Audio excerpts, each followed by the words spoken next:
bienvenidos a todos y a todas. Muy buenas tardes a cada uno de ustedes académicos, futuros colegas, compañeros y compañeras y todos los que nos están viendo a través de la pantalla. Un gusto en saludarles. Les damos la más cordial bienvenida a la jornada COVID-19 y Kinesiología, Desafíos de la Rehabilitación, realizado por los alumnos de cuarto año de la Kinesiología UMCE. Mi nombre es Valentina y junto con mi compañero Kamal seremos los responsables de guiarlos por este espacio de reflexión y aprendizaje. A continuación, se dirigirán a ustedes la decana Verónica Vargas y el director de carrera de Kinesiología, Antonio López. Ya, le estaba diciendo muy buenas tardes, les agradezco la invitación, es un agrado verlos de nuevo, ¿cierto? Valentina, a Kamal, a todos los alumnos que aquí alguna vez estuve hace un tiempo atrás. Lo primero que quería decirles es que en relación al COVID es un problema global, es un problema, por eso se llama pandemia, y por lo tanto ha afectado a toda la comunidad internacional y ha desafiado, ha manifestado la vulnerabilidad que tenemos todas las sociedades de poder responder. El tema es que ha dejado también de manifiesto la vulnerabilidad de los distintos países y que eso se expresa a través de los indicadores en donde las determinantes sociales que ustedes han estudiado se hacen vivas en la población, ¿no?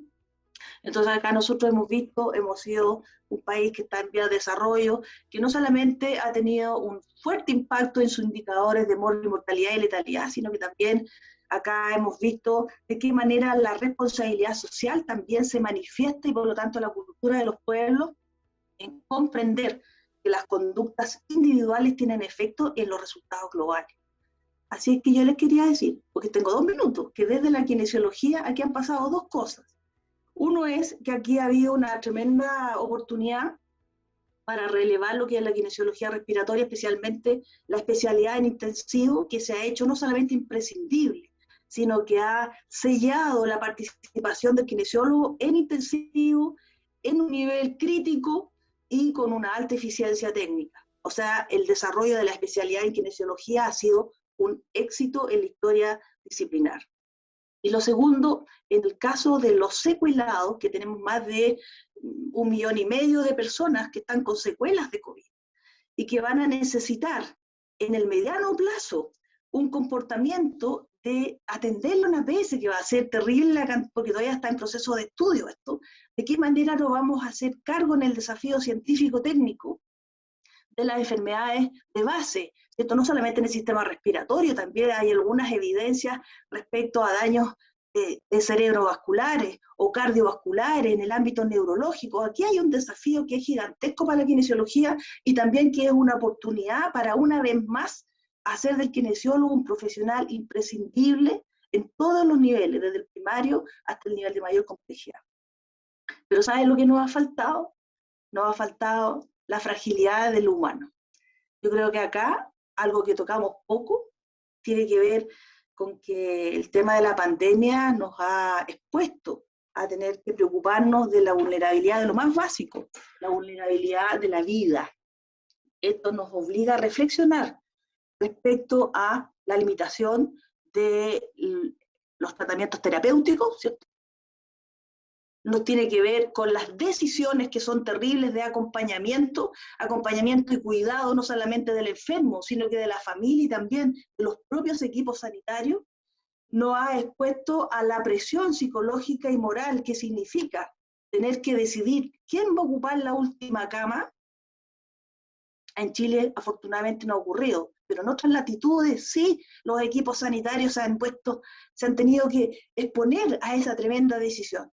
Entonces, resumen, acá ha habido una oportunidad de mirarnos, una oportunidad y una responsabilidad de cuidarnos. Y yo les pido a ustedes que son los jóvenes, que son sub 30, que por favor se vacunen.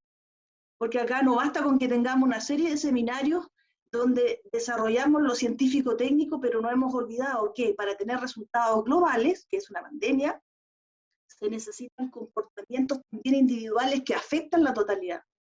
La principal manifestación de responsabilidad social hoy día es vacúnese y además sigan las otras condiciones, lávese las manitos, todas las otras indicaciones de distancia, etc.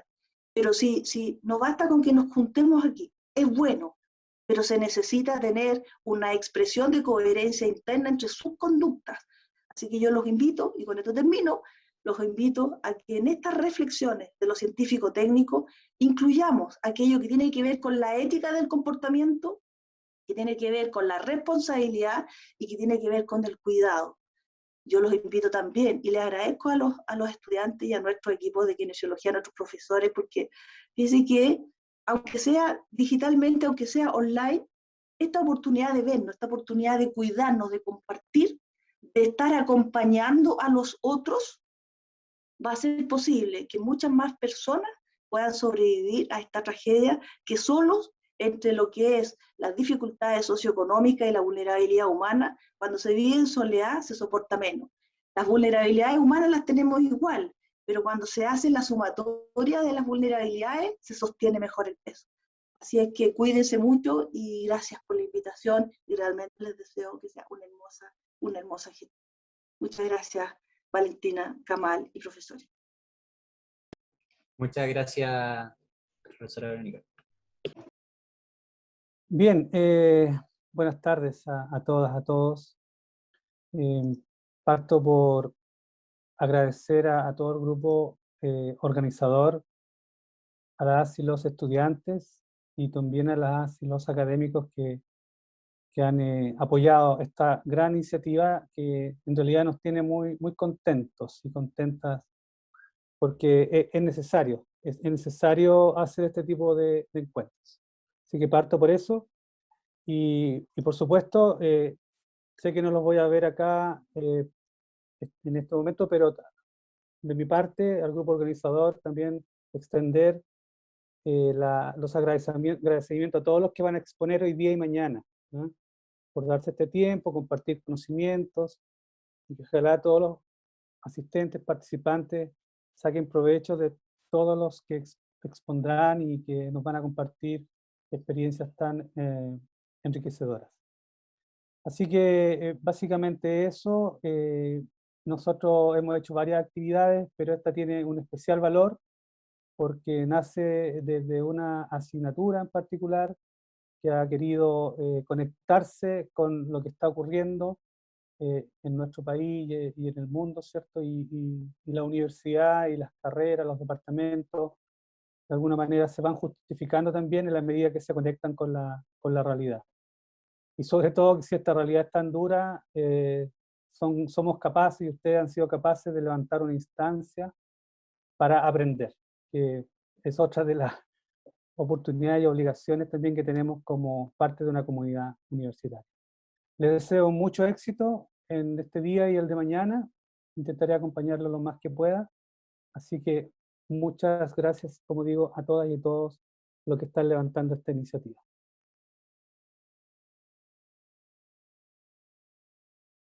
Perfecto. Agradecemos las palabras de nuestra decana Verónica Vargas y a nuestro director, don Antonio López. Siguiendo con el programa, bueno, desde diciembre del año 2019, los gobiernos de todo el planeta se han visto azotados por un nuevo tipo de virus, el SARS-CoV-2, causante del síndrome respiratorio agudo conocido como el COVID-19. Ahora, para el 3 de marzo, el virus ya había llegado a nuestro país, ¿cierto? Desde entonces hasta la fecha hay un total de 1.562.613 contagios confirmados y 32.809 muertes, según cifras del MinSal. El golpe que ha dado el COVID-19 a nivel humano y social ha sido enorme, afectando no solo físicamente a las personas, sino que además psicológicamente, generando secuelas emocionales, pérdidas de seres queridos y enfrentando también las necesidades básicas como el hambre y el trabajo. La alta tasa de contagios también ha dado como resultado un número cada vez mayor de contagios y fallecidos. El número ha ido en aumento en nuestro país, y aunque los mecanismos de prevención tales como las vacunas han ayudado en reducir los casos graves, los servicios de salud se han visto colapsados de igual manera. Asimismo, el personal de salud, entre ellos kinesiólogos y kinesiólogas. La labor de cada actor de la salud ha sido sumamente importante y admirable, haciendo de primera línea frente a esta pandemia de COVID-19 iniciada el 2019. Bueno, saludarlos a todos y comentarles que antes de dar comienzo a la jornada, señalarles que los micrófonos se van a encontrar desactivados durante todo el transcurso de la misma. Como vamos a contar con un espacio de preguntas Luego de cada expositor, ustedes simplemente tienen que escribir las preguntas en el chat y nosotros se las realizaremos a los expositores al final de su presentación. Informarles también que esta jornada va a ser grabada para la consideración de todos ustedes y que vamos a contar con un espacio de 10 minutos con acompañamiento musical a la mitad de la jornada. Ya para dar comienzo a la jornada, los dejaremos con la enfermera Jimena Chávez. Ella es profesional enfermera, graduada en la Universidad Católica de Santiago de Guayaquil, con magíster en enfermería por la Universidad Andrés Bello. Jimena tuvo la experiencia, al igual que muchos otros ciudadanos de nuestro país y el mundo, de vivir las condiciones clínicas que trae el COVID-19. Nos quedamos con Jimena Chávez, quien nos contará desde un punto de vista vivencial cómo es la experiencia de vivir el COVID-19 en nuestro país. Hola Jimena, un gusto de tenerte con nosotros. Creo que ya te puedes desmutear. Ahí está ya. Así que te doy el espacio para que nos comente a todos. Bienvenido. Gracias, Kamal. Gracias a todos. Buenas tardes a todos los presentes. Agradeciendo la invitación de los alumnos de esta Escuela de Kinesiología y de María José Prieto para esta intervención en estas jornadas. En realidad es la primera vez que hablo de lo que me pasó a nivel público y vengo a rendir un tributo a los kinesiólogos, así es que por eso estoy aquí aceptando la invitación. Voy a leer algo que escribí para no diluirme y tampoco quitar el tiempo que es lo que ustedes tienen muy acotado, ¿ya? Quisiera puntualizar algunos aspectos previos a la llegada del COVID-19 a este país, cuando en diciembre, bueno, como ya lo había dicho Valentina, del 2019 recibíamos con preocupación la noticia de la Organización Mundial de la Salud declarando la pandemia. Yo trabajaba como enfermera, coordinadora del área técnica en una residencia del Hogar de Cristo en San Bernardo, en ese momento con 63 adultos mayores con un perfil de pobreza y dependencias funcionales y mentales moderadas a severas. Por lo que esta noticia puso en movimiento la inmediata elaboración y difusión de protocolos de prevención, gracias a lo cual no hubo contagios hasta el mes de mayo del 2020 por un trabajador que había dado positivo en un control.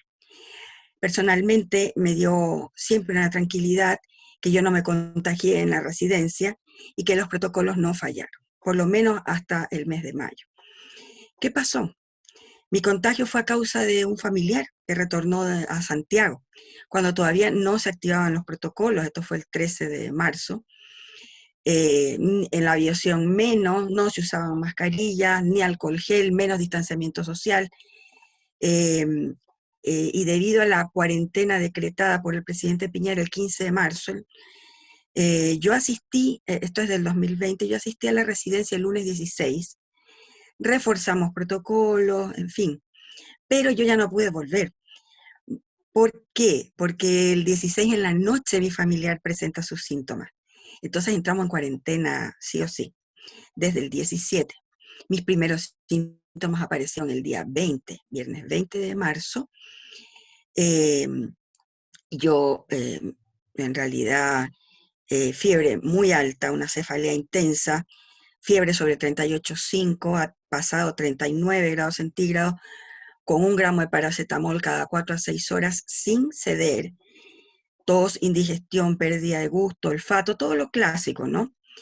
Y el martes 24 de marzo, por la noche, debido al agravamiento de los síntomas, quedé hospitalizada en una clínica de la ciudad. Con el diagnóstico, además del COVID, era neumonía multifocal bilateral. También me hicieron el PCR y por supuesto salió positivo. A las 48 horas, debido a que el cuadro no mejoraba con el oxígeno vía convencional y tampoco con la máscara que en ese momento estaban recién haciendo pues, los intentos de uso, yo fui intubada a las 48 horas por primera vez. Pasé 54 días hospitalizada, 37 de los cuales pasé con respiración asistida, y cada vez que intentaban extubar, sufría episodios de disautonomía que no remitían. Además de presentar infección de tracto urinario en el transcurso de esa hospitalización y posteriormente una sepsis, con todo lo que ello significó en el deterioro de mi salud, perdí 15 kilos, masa muscular, y por supuesto, como ustedes pueden ya imaginar, este síndrome de dismovilidad implicó una rehabilitación de más de un año, que todavía no me permite volver a trabajar. Como paciente, creo importante recalcar que, bueno, llegó un momento, aunque no tanto al comienzo, pero yo no pensé que iba a sobrevivir. Cuando disminuían la sedación y viendo toda la instrumentalización que tenía alrededor, es tan distinto cuando uno es alguien de la salud y ves que estás cableado por todos lados, ¿verdad? Nariz, boca, garganta, los brazos, vías por todas partes, sondas por todos lados, ¿ya? Tenía mis muñecas todo el tiempo contenidas, los movimientos eran en bloque, ustedes ya deben probablemente haberlo visto, cuidados de enfermería 24 horas, sintiendo que mi cuerpo ya no resistiría, a pesar de haber puesto todo lo que yo podía desde ese punto de vista de mi parte, y después del agotamiento que sentí durante la tercera intubación, sencillamente yo me entregué a Dios Padre, en una última oración, pidiendo solo que Él no me soltara. Tengo un tiempo que no supe más, hasta que desperté con un médico y una enfermera junto a mí. Él me dijo las palabras que nunca olvidaré: bienvenida, a tirar para arriba. Y fue el inicio de la recuperación. Luego de pocos días ya estaba extubada, esta vez lo resistí. Tuve 2 kinesiólogos, Claudia y Martín, que solamente en el ponerme de pie, que costaba tanto, respire, respire y exhale, logró que no volviera tampoco esa disautonomía tan temida, ¿verdad? Quedé los últimos 14 días en cuidados intermedios, tratándome la sepsis, y el intenso trabajo con kinesiólogos para dejar el oxígeno y poder egresar al menos caminando 10 pasos, llegar al baño con ayuda, aprendiendo a controlar la respiración para no desaturarme menor a 90. Mi secuela principal en ese momento, además de lo físico, era la taquicardia, que duró varios meses, y la hipertensión arterial, que yo no tenía previamente. Luego de la última extubación, inicié un periodo de rehabilitación, reaprendiendo funciones básicas como deglutir, por ejemplo, papillas inicialmente, me regaloneaban a veces con helado porque me dolía muchísimo la garganta, líquidos con mucha más dificultad, pero sin eso no me sacaban la sonda nasogástrica. O sea, esto era como una cosa increíble de ir de a poco. Empezar a pronunciar palabras que salían en un susurro, no tenía fuerzas para que me escuche nadie. Control de esfínteres, higiene y confort, todo asistido por los TENS, con limitaciones relacionadas a los servicios, como por ejemplo, este es un detalle de enfermería que a lo mejor no viene al caso, pero es súper relevante, ¿no? Yo no podía ir al baño porque tenía el oxígeno empotrado y no me podían lavar el pelo. Calculen que en 54 días me lavaron 2 veces arriba en la UCI y 2 veces abajo. No había lavatorio porque yo no podía llegar al baño. Entonces ahí nos ingeniamos, una hija mía me hizo llegar estos aparatos para lavar el cabello en cama, pero ellos no tenían un jarrito. Realmente fue ingeniársela, fue un apoyo de los profesionales y de los test en ese sentido, ¿ya? El pelo se me caía en grandes cantidades, yo llegué a pensar que me iba a quedar pelada. Este es el pelo que ha crecido en un año, para que tengan una idea. En cuanto al trabajo físico, mis extremidades superiores quedaron con un severo temblor, sin fuerza, por lo que tomar una cuchara para llevarme alimentos a la boca era un acto heroico diario. Debía cepillarme los dientes con mano derecha. Trataba de sujetar el riñón con la mano izquierda. Después dejar el riñón, tomar el vaso con agua para enjuagar. El proceso era eterno y esto lo hacía cada vez que comía algo. La rehabilitación física empezaba con ejercicios de quine respiratoria, asistidos por profesionales, luego ejercicios motores en cama, ¿no? de extremidades inferiores y superiores, mucho mareo al sentarme y al pararme. Como los profesionales entraban los kinesiólogos 2 veces al día, en realidad cada hora yo movía mis pies. Ellos lo mismo que me hacían hacer. Movía las articulaciones de los pies, de las piernas, las manos, trataba de cambiar mi posición. En realidad es un acto de autodisciplina, ¿no? Con una motivación muy fuerte de querer salir y poder ver después de tanto tiempo a mi esposo e hijas. O sea, no los dejaron entrar nunca, ni yo tampoco los podía ver. Por ahí apareció mi celular, ya cuando estaba extubada, entonces no podía hablar, por lo tanto, necesitaba de comunicarme con un dedito. La rehabilitación física, bueno, salí de alta el domingo 17 de mayo, dependiendo ahora de mi esposo y de mi hija, quienes se convirtieron en los principales enfermeros controlando mi saturación, mi presión arterial, caminando una vez al día con ayuda, durante un mes aproximado, cada vez aumentando un poco más la resistencia. Quiero rescatar el trabajo kinésico fuera de la clínica, primero pues de un gran profesional, Simón Morales, un amigo mío con el que habíamos trabajado. Él me subió a la bicicleta estática, una pauta, hasta que H tomó mi caso. Aquí yo me voy a tomar un minutito más para terminar, ¿no? H tomó mi caso ya que la ISAPRE rechazó la licencia médica por un decreto presidencial que indicaba que todo COVID era enfermedad profesional. Después la suceso dictaminó que no lo fue. Entonces H, desde agosto hasta enero, tuvo el gran equipo de rehabilitación de kinesiólogo y terapeuta ocupacional, con lo cual yo logré salir adelante. Yo tuve un síndrome de dolor miofacial severo, cuello, hombro derecho, tenía el dolor de la cadera y con mínima rotación de cadera derecha. Todo eso se fue trabajando de a poco. En realidad el miedo al COVID seguía presente, el insomnio, pesadillas, sensación de cansancio, regular esta medicación para la presión arterial, exámenes y más exámenes. Todo esto más o menos en ese periodo. A un año mi rehabilitación física se concentra en este momento en caminata diaria de 1 hora, bicicleta estática 3 veces al día, 3 veces a la semana, por mi cuenta esto, ¿no? Al igual que trabajo de motricidad fina, extremidades superiores con actividades de vida diaria, y también pintura, tengo 8 libros de mandalas llenos, costura, bordado, etcétera, ¿no? Tengo una vez a la semana terapia de rehabilitación de voz, porque una de las secuelas más importantes que quedó fue la parálisis de mi cuerda vocal derecha. Por lo tanto, y eso es irreversible, ya con terapia y con exámenes, por lo tanto, recién estoy aprendiendo a proyectar la voz, cosa que me costó muchísimo. Además de una sesión semanal de masoterapia descontracturante en mi espalda y cuello, porque todavía están frágiles. Todavía no puedo tomar una olla con 3 litros de agua con mis 2 manos, sin que las muñecas se me hagan pebre, digamos, en lenguaje coloquial. Dentro de las lecciones de vida mayores de este año sabático forzado, personalmente ha sido de discernimiento, de replantearme todo dentro de lo personal y lo laboral. Agradecer diariamente por cada milagro, desde abrir mis ojos, respirar, oler, escuchar, moverme.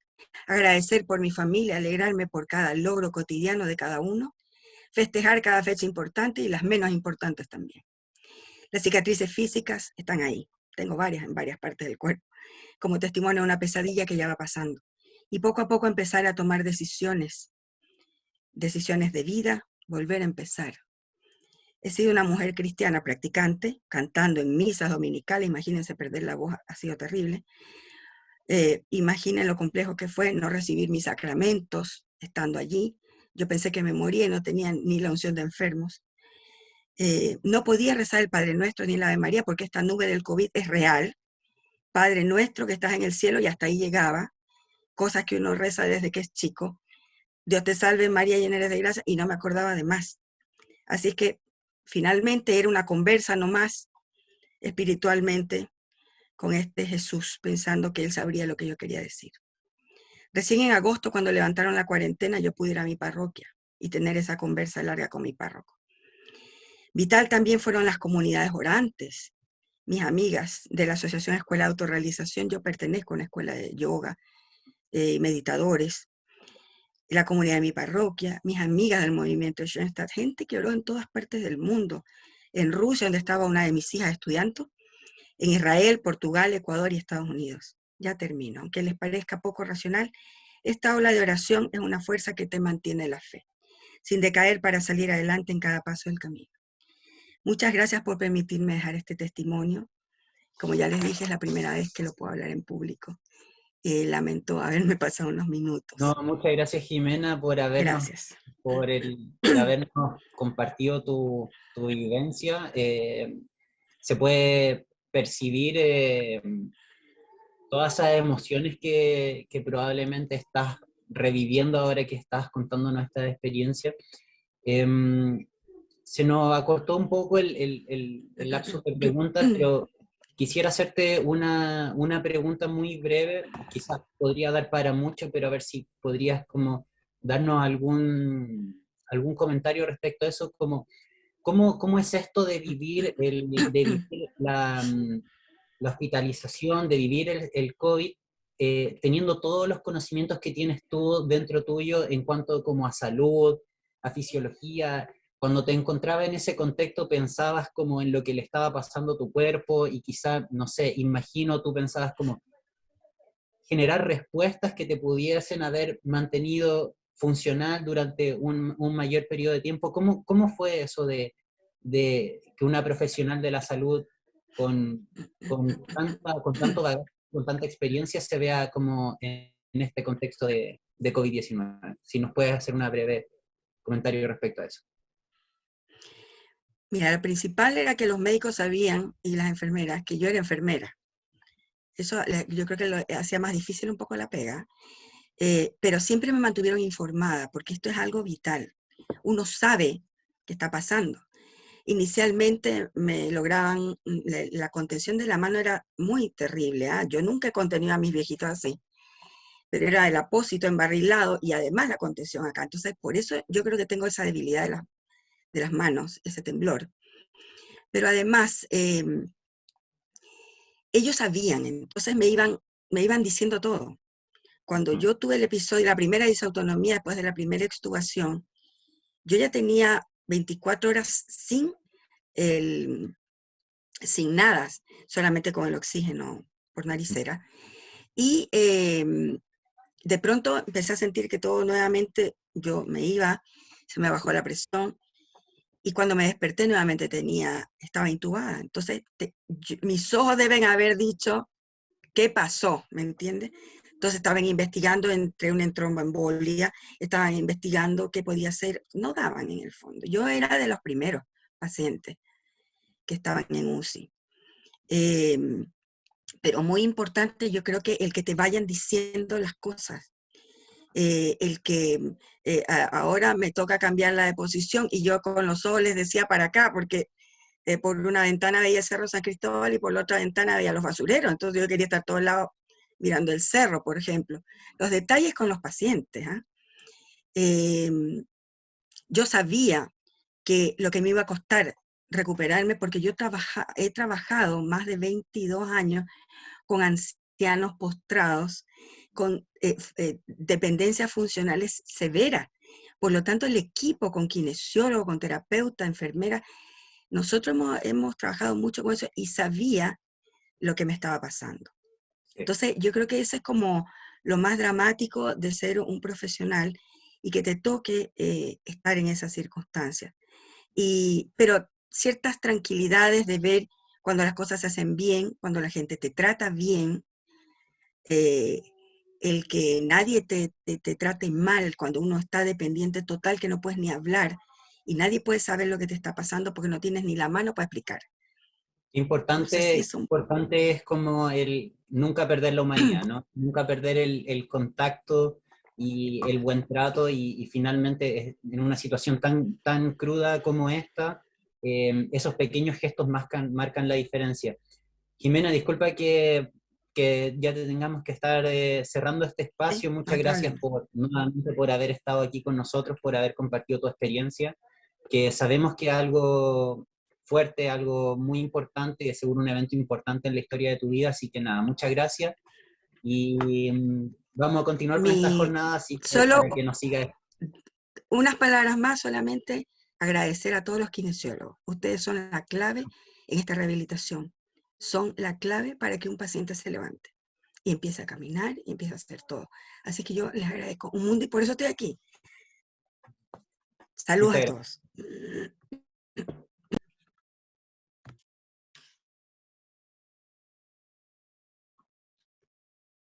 Muchas gracias, Jimena, también. Bueno, seguimos con el programa. A continuación, vamos a hablar un poquito de la epidemiología, ¿ya? Es una disciplina que nos permite conocer la distribución, frecuencia y factores determinantes de las enfermedades existentes en poblaciones humanas. Y también la semiología, vamos a hablar de eso también, indaga sobre los síntomas de las enfermedades, para así poder trabajar sobre la situación clínica del paciente. Para poder comprender estos conceptos y relacionarlos con el COVID-19, nuestra siguiente expositora, la doctora Guacolda Benavides, es médico internista y subespecialista en enfermedades respiratorias del adulto de la Universidad de Chile. Además, tiene un máster en tabaquismo de la Universidad de Cantabria en España, un diplomado en docencia universitaria para profesionales de la salud en la PUC. Se desempeña actualmente como neumóloga de la Clínica de la Universidad de los Andes y además es docente de pregrado de la Escuela de Medicina de la misma casa universitaria. La doctora Guacolda nos hablará sobre la epidemiología y semiología del COVID-19. Bienvenida, Guacolda. Gracias, espero que me escuchen bien. Buenas tardes, vamos a compartir pantalla.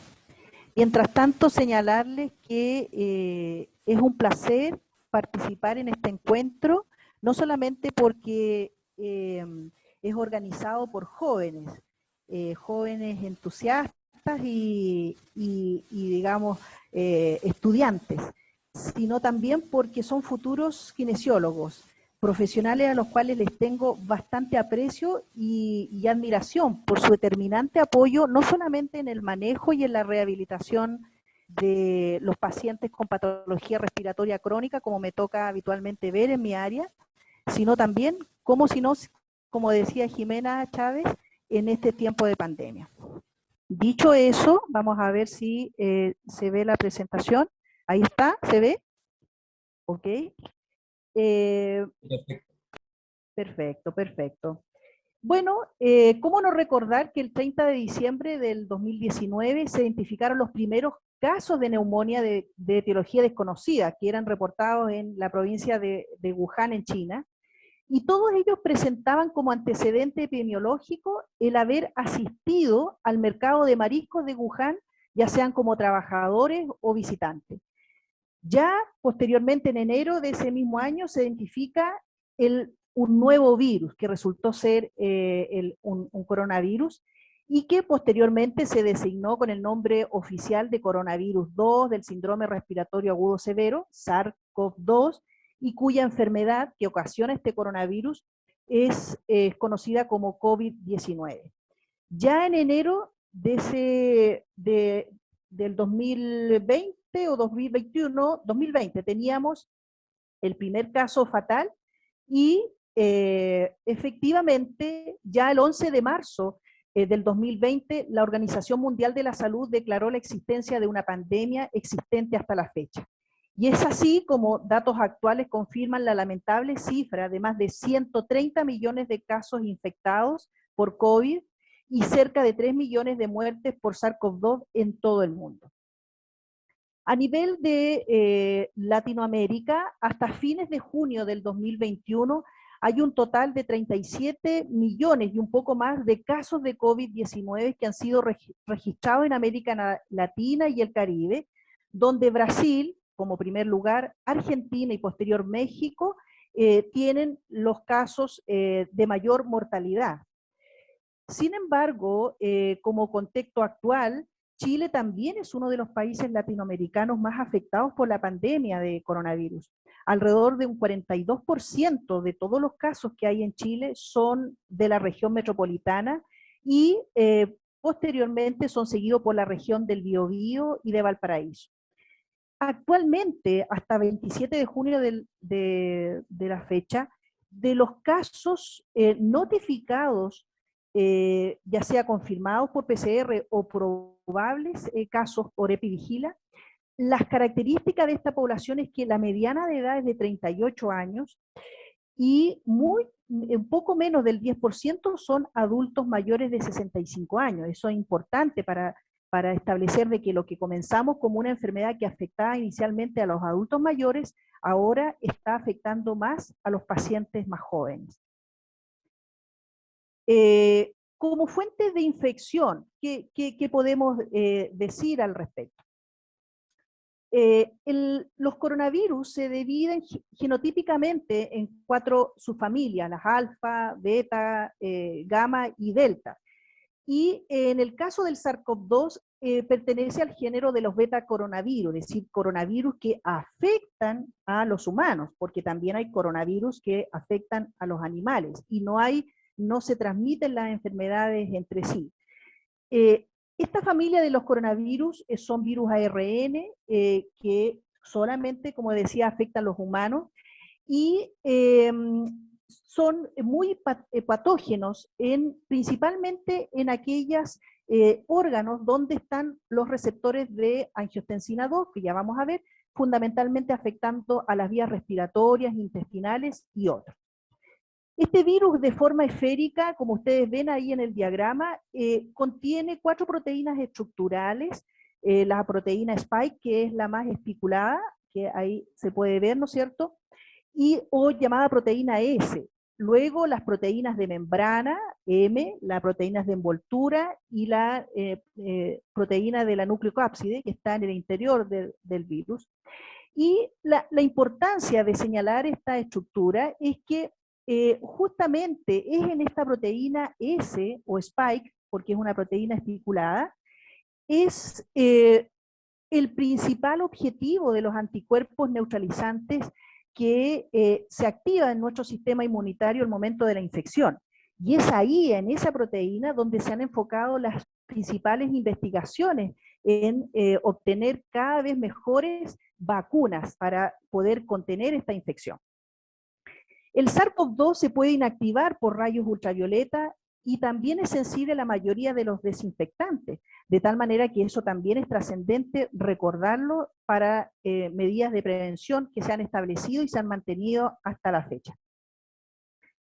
Respecto a como zoonosis, recordar que el SARS-CoV-2 es de origen zoonótico, es decir, pertenece a una familia de coronavirus en que se cree que hay un huésped animal que es un intermediario o que transmite, ¿no es cierto?, este coronavirus al humano, y en el caso del SARS-CoV-2 se plantea que lo más probable es que los murciélagos sean como el huésped habitual, y existan otros intermediarios que en el caso del SARS-CoV-2 se postula que haya sido el pangolín. Bueno, esto aparte de todas en las redes sociales, las teorías que existen al respecto, que esto habría sido de otro origen, pero al menos señalarles que estos virus están en la naturaleza y son parte de una zoonosis. Como rutas de transmisión, señalar que las gotitas respiratorias y la transmisión por contacto se consideran como principal fuente de transmisión o de contagio. Dentro de los motivos que pueden explicar la alta capacidad de propagación de este SARS-CoV-2 es que es contagioso durante el periodo de incubación, en que existen casos que incluso los pacientes pueden estar con pocos síntomas o síntomas muy atípicos y por lo tanto dificultan el diagnóstico y se sigue propagando y contagiando esta enfermedad. El virus se puede propagar desde la boca a la nariz de las personas infectadas, como ahí ocurre en el diagrama, en pequeñas partículas líquidas cuando tose, cuando estornuda, habla, canta o respira. Y estas partículas varían desde gotitas hasta partículas mucho más pequeñas, menos de -5 micras, que son los aerosoles, y que son inhaladas por otra persona. También, y eso es importante para ustedes que son jóvenes, también este virus se puede propagar en ambientes interiores que son mal ventilados y concurridos, donde las personas también tienden a pasar tiempos más largos, Y esto se debe a que los aerosoles pueden permanecer suspendidos en el aire o pueden desplazarse hasta más de 1 metro de alcance. Por ejemplo, lo que puede ocurrir en restaurantes, los gimnasios, clubes, oficinas, etc. De tal manera que se cree que ocurre principalmente a través de este contacto a corta distancia, y es por eso que también está dentro de las normas guardar por lo menos, idealmente, 2 metros de distancia para disminuir el riesgo de contagio a través de estas partículas respiratorias. Y también es sabido que las personas también pueden infectarse al tocar superficies que han sido contaminadas por este virus, que dependiendo del tipo de la superficie, el material puede sobrevivir varias horas en ello, y que al tocarse los ojos, la mucosa de la nariz, la boca, sin lavarse las manos, entonces se puede contagiar con este virus. Respecto a la parte de riesgo de contacto con animales, no hay evidencia que sugiera que los animales, incluidos los animales domésticos, sean una fuente importante de infección en los seres humanos. Ha habido informes de escasos reportes de animales con infección que se han encontrado con el SARS-CoV-2, incluso en mascotas que han estado asintomáticas, digamos, y en algunos felinos que han estado con algunos síntomas respiratorios, después que hubieron haber estado en contacto con un humano con SARS-CoV-2. Sin embargo, no hay informes que se corrobore que se transmita la infección en forma importante o relevante a los seres humanos a través de esta vía. Ahora, lo que sí se recomienda en sentido práctico, todavía al tener esta incertidumbre, es que cuando los pacientes están infectados con SARS-CoV-2, ¿no es cierto?, y tienen sus mascotas, así como también se hace una cuarentena obligatoria y se resguarda de los demás grupos familiares, también deberían estar alejadas de sus mascotas, ¿sí?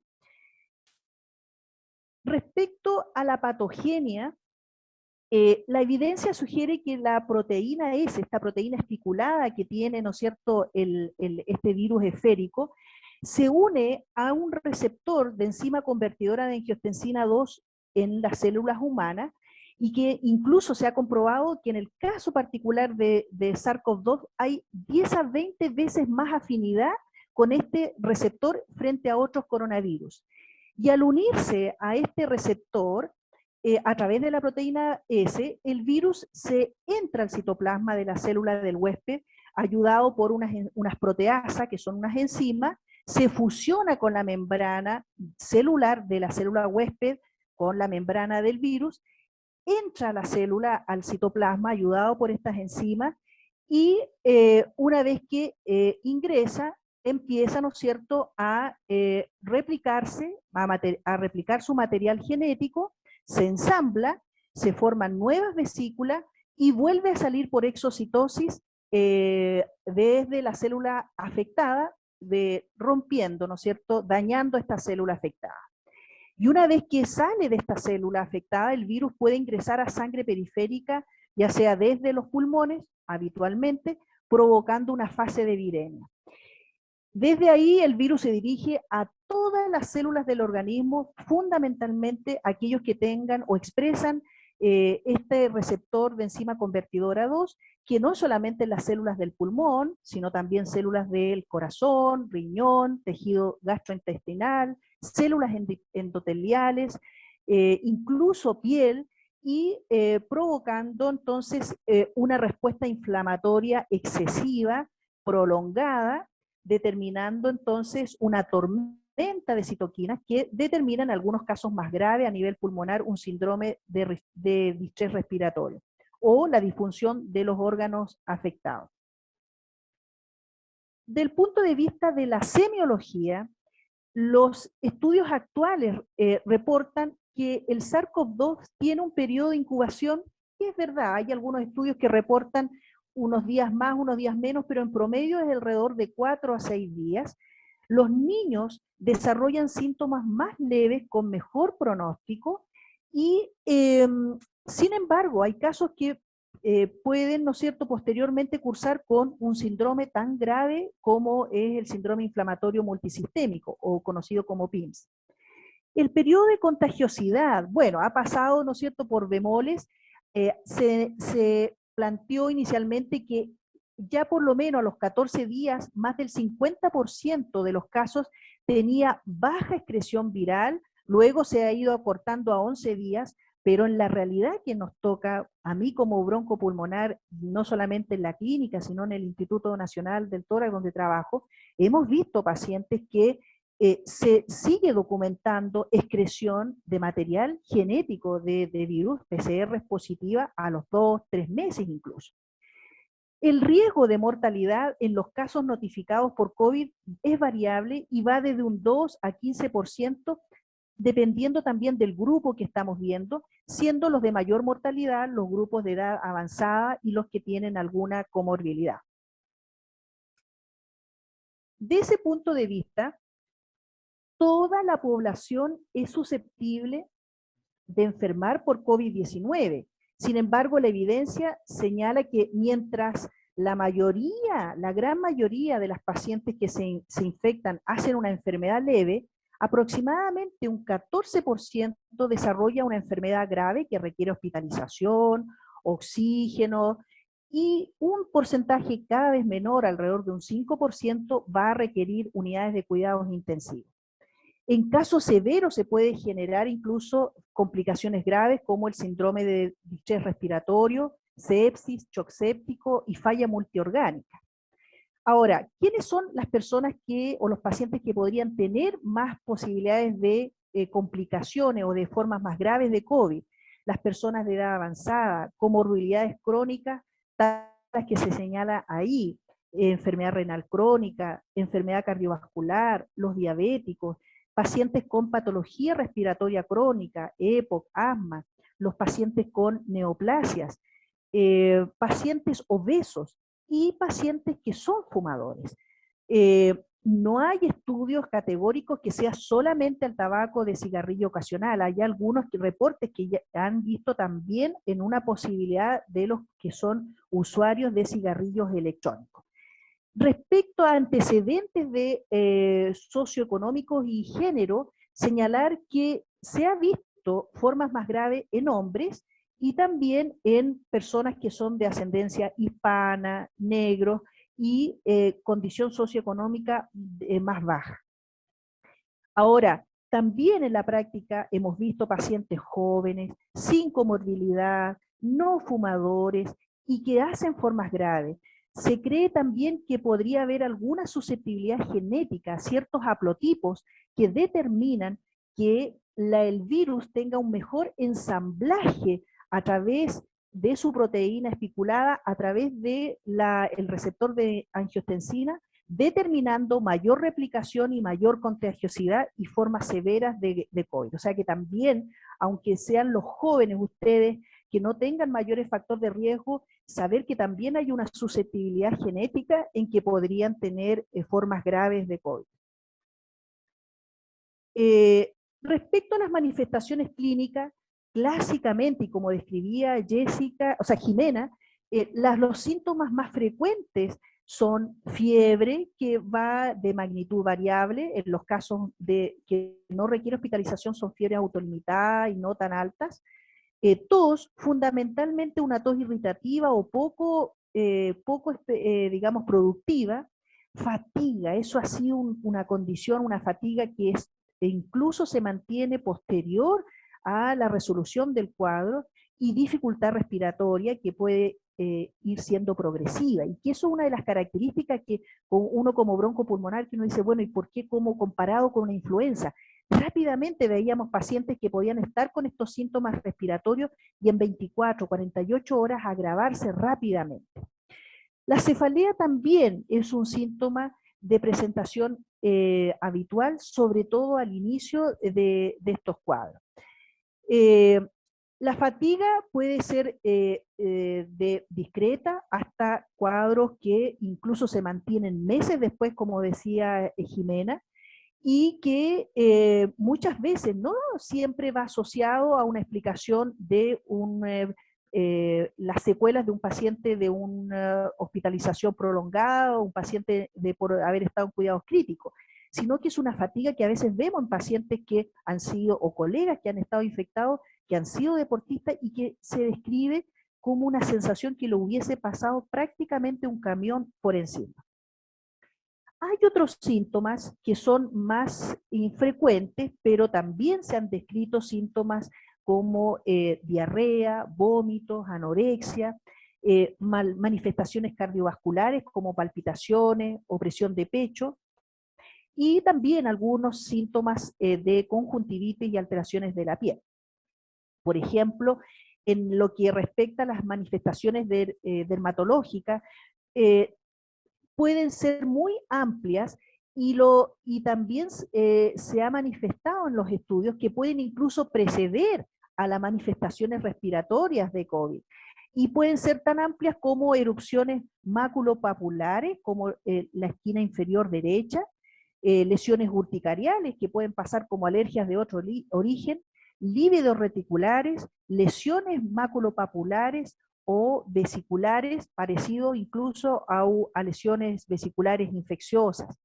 De tal manera que se cree que estas lesiones no solamente ocurre por la afección viral propiamente tal en piel, sino también a veces por fenómenos vasculíticos, como ustedes ven en la esquina superior derecha, en que puede haber lesiones vasculíticas con equimosis y lesiones purpúricas.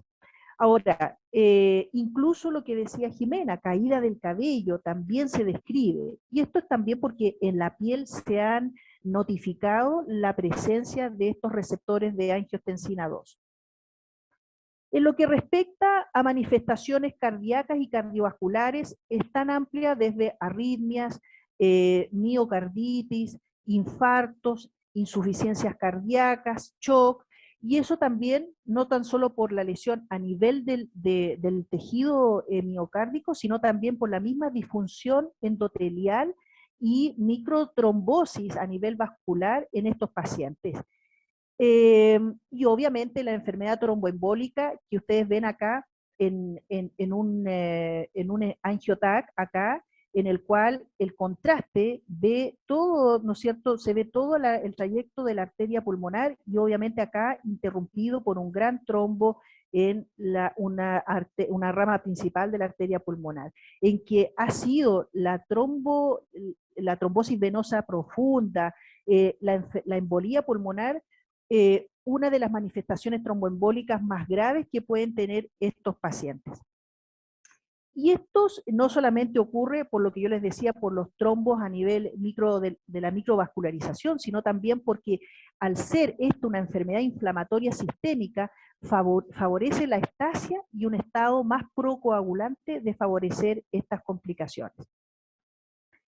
Respecto a las complicaciones neurológicas, va desde lo que decíamos, cefalea, que puede ser una cefalea persistente, que el paciente lo describe en la práctica diaria como una cefalea poco habitual, que aún teniendo antecedentes de migraña es una cefalea que describe como nunca antes había tenido, que es persistente, que no cede habitualmente a los analgésicos habituales, y en algunos casos ya más severos tenemos complicaciones como encefalopatía, en el cual acá ustedes ven en que se demuestra que hay edema, tumefacción del tejido cerebral. Respecto al compromiso pulmonar, señalarles que, bueno, la dispersión va desde neumonias que son de manejo ambulatorio, que incluso pueden pasar desapercibidas en un paciente que está con pocos síntomas o oligosintomático, hasta neumonias graves con distrés respiratorio. Y acá la radiografía de tórax suelen ser normales en enfermedades tempranas o leves. Nos da mucho más información o más útil en los escáneres, en los cuales las formas de afección de neumonía pueden ser tan discretas como estas áreas de vidrio esmerilado, que es una atenuación muy leve del parénquima pulmonar. En el fondo hay una alveolitis, pero que no se ve la densidad tan categórica y tan característica como solemos ver en las neumonias, que, por ejemplo, en tiempos no de COVID, esto pasaría como una neumonía bacteriana clásica, incluso si uno pudiera decir ahí hay broncograma aéreo. Hasta neumonias multifocales, como el caso de Jessica, en que son múltiples áreas de vidrio esmerilado, bilaterales, y ya los cuadros más graves, incluso a veces con extensas áreas densas y después secuelas fibróticas del parénquima pulmonar. Respecto a por qué ocurre o cómo ocurre el daño pulmonar por COVID, señalar que el sistema inmunológico se activa una vez que el SARS se une al receptor de angiotensina 2, se activa toda una respuesta inmunológica, de tal manera que primero hay una inmunidad celular en que los monocitos reclutados van secretando citoquinas proinflamatorias, que ahí ustedes van viendo, que finalmente de una respuesta que es fisiológica, pero tan exagerada, empieza a provocar daño al mismo tejido y empieza a inducir apoptosis de los neumocitos. Los macrófagos reclutados empiezan a liberar otras citoquinas que provocan aumento de la permeabilidad capilar en, ¿no es cierto?, la membrana alveolo capilar que está acá, rodeando nuestro alveolo, ¿no es cierto?, ahí, y por consiguiente empieza a haber más reclutamiento de neutrófilos a esa zona, y estos neutrófilos migran hacia el espacio intersticial, que debiera ser una membrana muy delgada, se empieza a, ¿no es cierto?, ensanchar, y empieza a haber trastornos difusionales severos.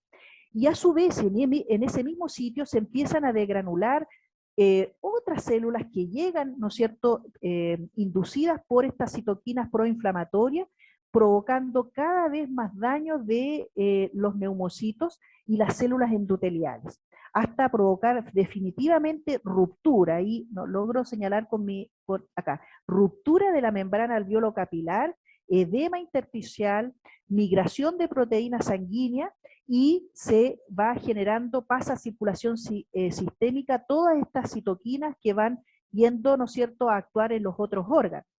Y que luego de esta fase exudativa que se conoce, empieza a haber migración de otras células al tejido alveolar y en el intersticio, que son miofibroblastos, fibroblastos, en que empieza a haber depósito de tejido colágeno, aumento de la matriz extracelular, y que es el escenario que a veces vemos en pacientes cuando en su cuadro más grave tienen elementos categóricos de fibrosis pulmonar, con reepitelización de todo el tejido alveolar. Respecto a la severidad, entonces, el espectro a nivel pulmonar va desde pacientes que son manejo ambulatorio, que son síntomas respiratorios altos, autolimitados, pero también hay casos más graves en que requieren hospitalización, y en estos casos puede ser que ni siquiera requieran oxígeno, otros que sí requieren oxígeno a alto flujo, y obviamente los casos más graves con ventilación no invasiva y invasiva. Respecto al laboratorio, señalar que los hallazgos del laboratorio más comunes en los pacientes más bien hospitalizados, porque no es lo habitual en pacientes de manejo ambulatorio, se incluye la linfopenia, estamos hablando habitualmente de recuento de linfocitos de menor de 1500 células por microlitro, niveles elevados de transaminasa, de LDH, en el fondo marcadores inflamatorios que están elevados, incluso de proteína C reactiva, velocidad de sedimentación globular, y también alteración de las pruebas de coagulación. De hecho, al ingreso, muchos pacientes que tienen neumonía y que tienen niveles normales de procalcitonina sérica, sin embargo, estos pacientes, cuando se va vigilando los niveles y empiezan a haber alza de estos marcadores inflamatorios, es un factor de gravedad que hay que considerar, porque uno dice, ok, este paciente a lo mejor va a ir evolucionando a formas más graves, que no solamente se puede uno orientar en las primeras 48 o 72 horas, sino que también habitualmente entre los 7 y 10 días pueden tener un agravamiento, de tal manera que hay que estar permanentemente supervisando con parámetros inflamatorios y clínicos, obviamente, a estos pacientes, una vez que han ingresado a su hospitalización. Varias características del laboratorio, incluido incluso niveles altos de dímero D y una linfopenia, nos indican más gravedad y mayor posibilidad de mortalidad, ¿sí? O en el caso del dímero D también, aunque el paciente no tenga en ese momento una probabilidad preclínica pretest de enfermedad tromboembólica, hacernos estar atentos de que probablemente tenga más probabilidad de tromboembolismo o de trombosis venosa profunda y estar atento a su presentación durante la evolución. Respecto al diagnóstico, obviamente el diagnóstico se confirma con identificando el material genético de COVID, en el fondo PCR. Señalarles, y yo creo que ya está razonablemente entendido, que no sirven los test serológicos para el diagnóstico precoz, y en el caso de las pruebas de antígenos, que son pruebas de antígenos rápidas, aún no están validadas en el caso local nuestro para considerarlos como diagnóstico precoz de COVID. Por último, ya voy terminando, señalarles que se describe, y eso es lo que hablaba Jimena, y que me hacía mucho sentido lo que hablaba, respecto a esta etapa posterior que nos estamos haciendo cargo de los pacientes que una vez que sobrevivieron a un COVID o que tuvieron un COVID, ¿cómo nos hacemos cargo del monitoreo, del seguimiento, sobre todo en aquellos pacientes que continúan con esta sensación de fatiga, de disnea que parece desproporcionada cuando tú lo evalúas y no encuentras complicaciones? Porque uno pudiera entender un paciente que ha tenido un COVID grave, en que va a tener disnea porque probablemente tuvo una enfermedad tromboembólica o tuvo una neumonía grave que quedó con secuelas fibróticas, pero a veces vemos pacientes que no se documentan estas alteraciones y quedan con fatigas que puede llegar a persistir 3, 4 semanas o más, y que lamentablemente no hay ninguna pauta de recomendación cómo seguirlos. Se sabe que la rehabilitación post-COVID es un hecho, pero no hay tampoco pautas de cómo hacerlo, cómo ir en las pautas más progresivas de apoyo en esto, y son pacientes que quedan en un limbo porque les impide o están en una deficiencia para capacidad de trabajar, y uno no puede darle a veces licencia porque uno dice, no tiene neumonía, no tiene fibrosis, no tiene documentado enfermedad tromboembólica, pero es un cansancio que incluso en colegas que vemos que eran súper activos y deportistas, les implica un cambio de un antes y un después de haber tenido COVID. Bueno, espero haberme, haber respetado el tiempo. Muchas gracias por su atención. Muchas gracias, doctora. Muchas gracias. Bien clara la presentación. Agradecemos su participación, el tiempo que se tomó, pero quedó bastante claro a modo general. Muy buenos comentarios han llegado. Bueno, vamos a seguir por tiempo, vamos a seguir con el siguiente invitado.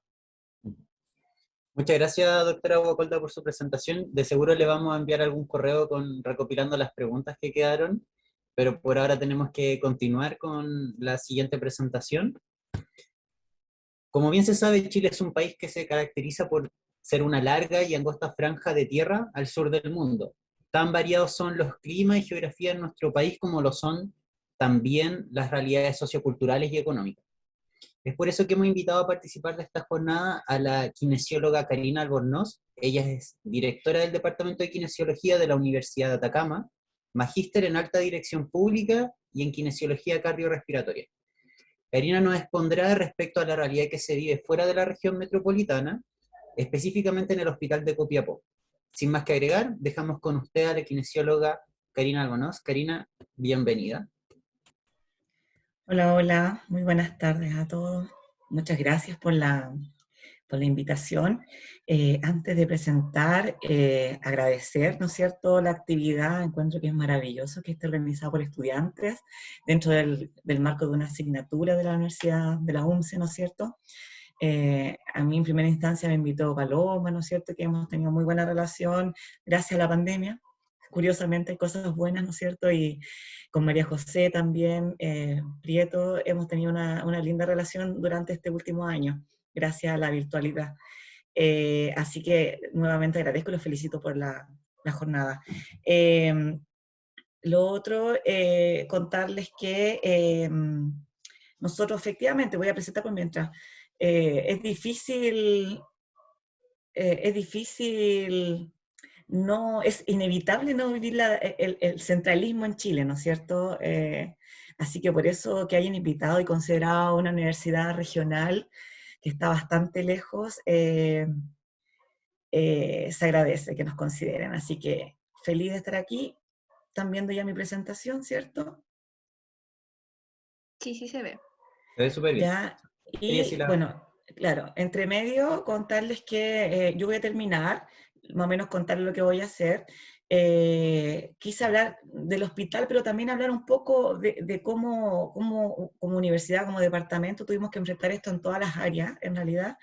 Y para eso, qué mejor que traer a un par de ustedes, ¿no es cierto? Cuando yo termine va a exponer Felipe Ahumada para que le dejen poder presentar también a él. Así que yo voy a contar una parte y él va a contar su experiencia en el Hospital Regional de Copiapó. ¿Sí? Partimos entonces. Efectivamente, actualmente estoy de directora del Departamento de Kinesiología del Departamento de la Universidad de Atacama. El temario que les voy a presentar hoy es hablarle un poquito del contexto regional y local, muy brevemente, qué es el Departamento de Kinesiología acá en la región de Atacama, la virtualidad, la investigación en APS, Hospital Regional y la experiencia de un interno en el Hospital Regional de Copiapó. Bueno, contexto regional y local, más o menos para que se ubiquen, porque de verdad que yo sé que hay gente que le complica bastante entender dónde estamos, y lo sé por experiencia, porque cuando tenía que viajar a Santiago, a Concepción, me decían, Chile se me acaba en Serena, y nosotros estamos un poquito más arriba, de hecho estamos a 4 horas de Serena, en la tercera región de Atacama. Copiapó es la capital regional, ¿no es cierto? Y tenemos muchas comunas, en total unas 300.000 personas, donde la mayoría se concentra en Copiapó. Aún así estamos bastante lejos, si se dan cuenta, después viene Antofagasta, estamos a 7 horas de Antofagasta, entonces de verdad que estamos como en una isla en el desierto de Atacama. También ha tocado la pandemia. Pensarán que donde hace calorcito, ¿no es cierto? La gran mayoría del año llueve muy poco, ¿no es cierto? Aún así la pandemia igual nos ha tocado fuerte, igual como en todos lados, en todo Chile. 24.000 casos, llevamos ya casi 25.000 al día de hoy, donde la mayoría de los casos se concentran en Copiapó, ¿no es cierto?, en la capital regional. Pero con muy poquitos casos, comunas muy pequeñas igual se ven afectados, porque todos los recursos realmente están en Copiapó, ¿ya? Este es el hospital regional. Es un hospital de alta complejidad, pero es el único de la región. Si bien tenemos muchas comunas, por ejemplo, Caldera, Bahía Inglesa, que ustedes conocen por ahí, no tiene hospital. Tierra Amarilla tampoco. El hospital que sigue podría ser que está en Vallenar, el Hospital Regional del Huasco, y otro hospital un poquito más pequeño en Chañaral, y no hay más hospital. Por lo tanto, aumentan un poquito las cifras en nuestra región y de verdad nos vemos colapsados, ¿ya? De hecho, contarles que nosotros teníamos muy poquitas camas, muy poquitos ventiladores, igual que en todo Chile, era como la realidad. De 6 ventiladores, 8, todo reventar, ahora por lo menos tenemos para cuidados intensivos unos 27 ventiladores, ¿no es cierto? Tenemos ventiladores invasivos, no invasivos, lo que hace tener una cantidad de camas, ¿no es cierto?, por lo menos más amplia de lo que era al principio. O sea, hay que reconocer que por lo menos se le inyectó harto y estos recursos van a quedar para siempre en la región, ¿no es cierto? Pero insisto, estas camas disponibles para toda la región hace que siempre estemos en el límite, y es lo que nos hace estar en cuarentena, entrar y salir, fase 2, llevamos mucho tiempo y no podemos avanzar porque se nos acaban los recursos. Siempre hay a veces 3 días sin camas disponibles y es complicado para todos. El departamento de kinesiología, contarles que nosotros somos una escuela bastante nueva. Llevamos 7 años en una universidad que es de 1857. Es muy antigua, pero caracterizada en minería, pedagogía, ingeniería, ¿no es cierto? y hace 7 años atrás llegó kinesiología a esta universidad y ha venido a revolucionar un poco, porque kinesiología es la única escuela de la región. De hecho, la Universidad de Atacama es la única universidad pública de la región, y la que sigue está en Antofagasta y la que sigue está en Serena. Entonces somos la única escuela también. Entonces tenemos como harto campo laboral aquí en la tercera región. No les quiero pasar el dato para no perjudicar a mis chiquillos, pero es verdad que al ser la única escuela, de verdad que hay harto trabajo acá y los chicos están todos trabajando. De hecho, contarles que orgullosamente, Chocha, tengo que mostrar estas fotos, mis chicos, todos los egresados están trabajando, como en todo Chile se aumentaron los cupos laborales, y tenemos chicos desde 4º año trabajando, 5º año, full trabajando en residencia, en aduana sanitaria, en trazabilidad, y los egresados obviamente en UCI, ¿no es cierto?, en pacientes críticos, en hospitalizaciones domiciliarias, en pesquisa, ¿no es cierto? Entonces, de verdad que estamos muy orgullosos de eso, y es lo que se nota, pues el déficit de profesionales en realidad en la región todavía. Así que por ese lado, bien. Y al igual que todos, 2020-2021 nos pilló la era virtual, por culpa de esta pandemia, ¿no es cierto? Tuvimos que cambiar nuestra modalidad, todo con cámara, ¿no es cierto? Y nuestras clases empezaron a ser virtuales, nuestras prácticas empezaron a ser virtuales, ya que nos cerraron todos los campos clínicos el 2020, todo, APS, hospital, no nos dejaron entrar a ninguna parte, y nosotros tuvimos que reconvertir nuestra manera de hacer clases, ¿no es cierto? Y empezamos a probar la telerehabilitación, ¿no es cierto? Ahí vemos estudiantes, ¿no es cierto? Acompañando con una docente, adultos mayores, acompañado de un cuidador, ¿no es cierto? Y nos dieron bastante buenos resultados. No es lo mismo, pero algo pudimos hacer, ¿no es cierto? Todos los laboratorios empezaron los chicos empezaron a ocupar a sus familiares para mostrar las técnicas kinésicas, ¿no es cierto? Todo en contexto de pandemia. Y los chiquillos se le ingeniaron para poder hacer las clases, la misma clase, ¿no es cierto?, kine respiratoria, cardiorrespiratoria, 1 y 2 tenemos nosotros. Eso se puede, ¿no es cierto? Nos dimos cuenta que funcionaba, entonces empezamos a pensar en proyectos de investigación, aparecieron algunas investigaciones, ¿no es cierto?, muy interesantes en cuanto a COVID. Se caracterizaron los pacientes críticos, sobre todo sabiendo la hipótesis que era la obesidad, en ese tiempo cuando todavía estábamos recién viendo que los factores de riesgo, que la gente joven que también era afectada, más que la edad era el tema de la multimorbilidad, ¿no es cierto?, era lo que afectaba y provocaba más larga estadía. También en otros estudios nos dimos cuenta que empezamos a hacer estudios de revisión, o sea, ¿sirve la quimio respiratoria aquí o no? Pensábamos que la rehabilitación era netamente respiratoria, y las tesis de los chicos nos dieron a conocer, es también un artículo de revisión, de que realmente servía, pero no era todo, ¿no es cierto? Necesitábamos enfocarnos a una rehabilitación integral. También nos dimos cuenta de que empezaron a salir consecuencias neurológicas. Entonces hubo otro grupo de chicos que hicieron una revisión sistemática sobre este tema y se dieron cuenta de que habían tanto relaciones directas como indirectas que causaban y se relacionaba al sistema nervioso, ¿no es cierto?, con el SARS-CoV-2. Y aquí les traigo un chiche en realidad que yo tengo, que les quería contar un poco y les puede servir a ustedes. Es que con unas chicas, con Lorena, ¿no es cierto?, Sofía y Javiera, hicimos un protocolo de ejercicio de telerehabilitación en mayores de 18 años secuelados post-COVID. Y este fue muy interesante porque nosotros golpeamos hartas puertas para que nos dieran pacientes para poder atender en nuestra tesis, ¿no es cierto? Y había tanto miedo, tanto temor el año 2020, que no, todos los esfuerzos estaban abordados en evaluar, o sea, pesquisar, hacer trazabilidad, ¿no es cierto?, y en el contexto agudo, hospitalario. Pero había gente, pasaban los meses y quedaban secuelados, botados, podríamos decirlo así. Acá en Copiapó no había un lugar donde hacer rehabilitación post-COVID, todo el 2020. Entonces, nosotros hicimos un llamado para poder reclutar pacientes, ¿no es cierto?, que tuvieran un cuadro clínico leve y moderado, porque la evidencia porque nosotros queríamos hacerlo a través de telerehabilitación, entonces la evidencia nos decía que este grupo, ¿no es cierto?, este cuadro clínico era el que se beneficiaba más, y ya que los severos en realidad no podrían hacerse de esta forma, en ese entonces, ¿no es cierto?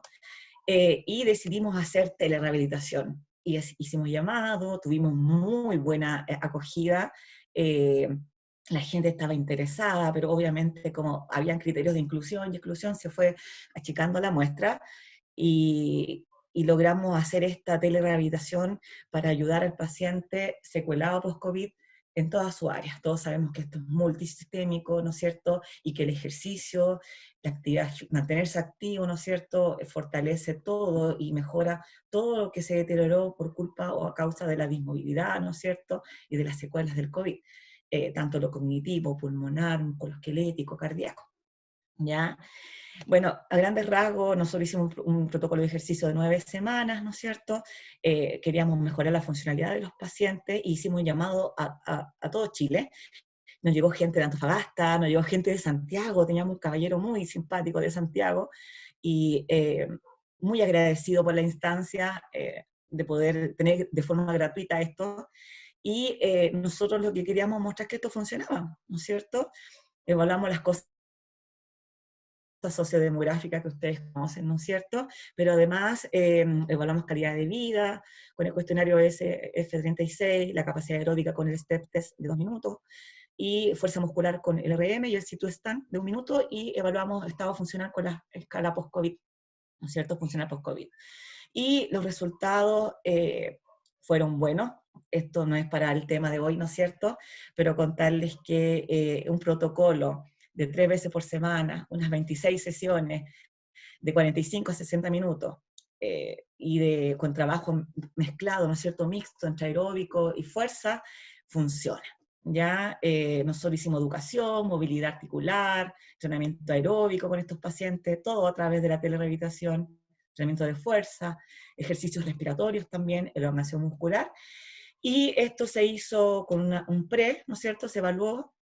Se hicieron 13 sesiones sincrónicas y después se dejaron sesiones asincrónicas y una evaluación post-intervención. Y los resultados fueron maravillosos. Ya no voy a detenerme en esto, pero todos los resultados entre el pre y el post fueron significativos. Hubo una mejora muy importante en estos pacientes. Eso quería comentarles como en cuanto a lo que estuvimos haciendo como departamento. Este año, ya el 2021, por lo menos nos abrieron los campos clínicos. Ya nos abrieron los campos clínicos y tenemos a todos los chicos atrasados 1 año de práctica en distintos lugares y han tenido que verse enfrentados a los secuelados post-COVID. Acá tenemos en APS, ¿no es cierto?, en Atención Primaria de Salud, un grupo de chicos que todos los jueves le hace sesiones, nos entregan un paciente, nos regalan a uno, y los chicos le preparan una sesión de trabajo, le educan, ¿no es cierto? Y esto en un CEFAM de la ciudad. La experiencia ha sido buena, los usuarios están contentos con esta rehabilitación post-COVID, que después de 4 meses siguen con secuelas, como muy bien comentaban las otras expositoras, ¿no es cierto?, que la disnea y la fatiga persisten por varios meses, 1 año todavía está presente, y hay un montón de gente que no tuvo ya rehabilitación. Aquí lo vemos haciendo ejercicio, bueno, se ve todo esto ordenado, no teníamos gimnasio porque obviamente el CEFAM también se reconvirtió y nos dan un espacio que era una sala de reuniones, y ahí los chicos se la ingenian para hacer rehabilitación con los pacientes. Ahora, en el contexto intrahospitalario, que era para lo que estaba invitada yo en realidad, contarles que nosotros efectivamente este año partimos con internos, internado 1, le llamamos nosotros tenemos internado 1 y internado 2, para que los chicos ya salgan como profesionales, y este año teníamos 17 chiquillos, y cuando sabíamos que íbamos a ir al hospital, sabíamos que no íbamos a ir a ver pacientes COVID. Ya efectivamente pensábamos que agudos, propiamente tal, ¿no es cierto? Nos cerraron el paso a la UCI, a los pacientes críticos, no podemos ver pacientes que están en contexto agudo, y sí nos dieron cabida a todo lo que era medicina,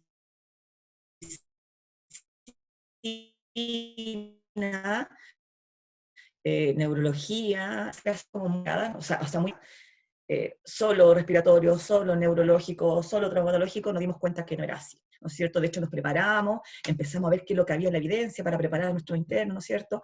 Tienen asesoría virtual, y nos dimos cuenta que la evidencia dice una realidad muy distinta a lo que hay en un hospital regional. Ni siquiera sé si en Santiago es así también. Pero buscábamos, por ejemplo, sin ir más lejos, al consenso, que es un excelente documento que nos sirvió a todos mucho para poder hacer nuestras primeras sesiones, ¿no es cierto? Y las primeras orientaciones, el consenso de la Xochiquir, habla de que en contexto intrahospitalario sería ideal evaluar a nuestros pacientes con pulmometría, ¿no es cierto? Entrenarlos, ¿no es cierto? Músculos respiratorios con válvula umbral, usar electroestimulación en nuestros pacientes, incentivadores volumétricos, pero dice, ojo, los incentivadores volumétricos personales para cada paciente, dispositivos PEP, y nos dimos cuenta, chuta, esto es inalcanzable, o sea, ¿qué vamos a ir a hacer al hospital si no tenemos nada de esto, ¿no es cierto?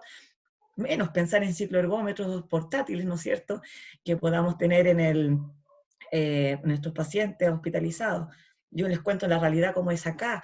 Si bien al principio el hospital regional y la carrera de kinesiología estaba un poquito desvalorada, podríamos decirlo así. Yo creo que por lo mismo, no había escuela, la gente era de afuera, costó ganarse su lugar. La unidad de rehabilitación en el hospital por muchos años fue dirigido por un terapeuta ocupacional, excelente profesional, pero era difícil empoderarse ahí. Habían como 12 o 13 kinesiólogos en promedio antes de la pandemia. Entonces, no había cuarto turno en este hospital. Ya que un kinesiólogo entrara a la UCI era súper complicado, súper complicado. Hasta hace un par de años eso era impensado. A nosotros nunca nos han abierto el cupo tampoco para poder llevar a nuestros internos ahí. Entonces, no es solamente ahora por la pandemia. Entonces, cuando llegó la pandemia, obviamente el hospital llegó una fisiatra también, la doctora Gloria Osorio, que me dio toda la información también para poder entregarlo hoy día, de cómo ahora, de 14 kinesiólogos que habían en el inicio de la pandemia, llegaron 34 kinesiólogos, 36 kinesiólogos, y ahora hay cuarto turno, hay 7 kinesiólogos en cuarto turno. Eso era impensado, eso empezó ahora.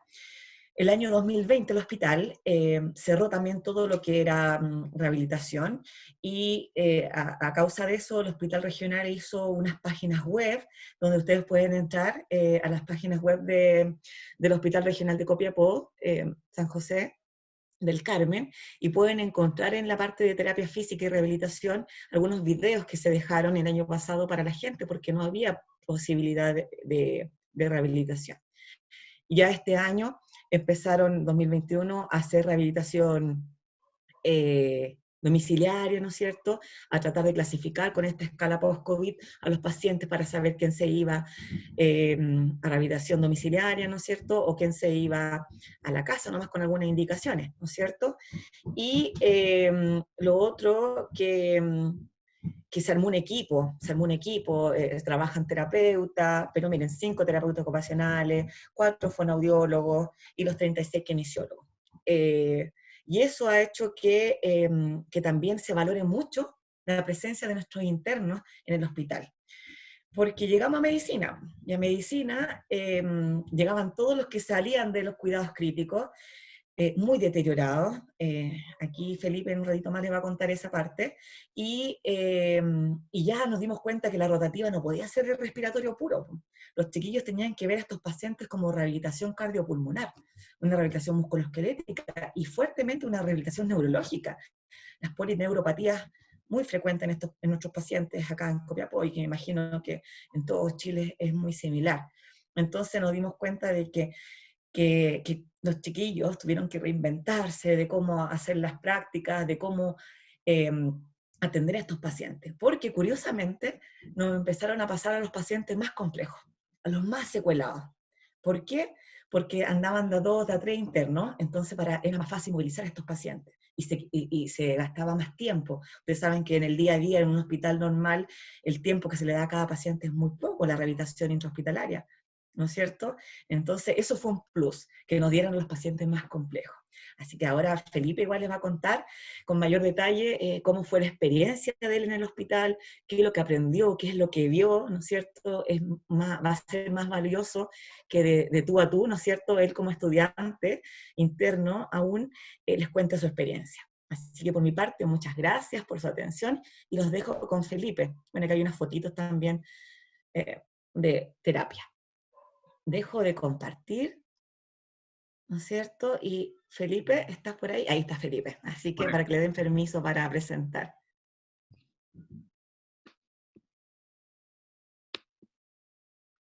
¿Por ahí? ¿Se ve bien? Sí, se ve muy bien. Súper Felipe. Buenas tardes, mi nombre es Felipe Ahumada, interno de Kinesiología de la Universidad de Atacama. Ya a continuación hablaré acerca de la realidad de nosotros en relación al internado en el Hospital Regional de Copiapó.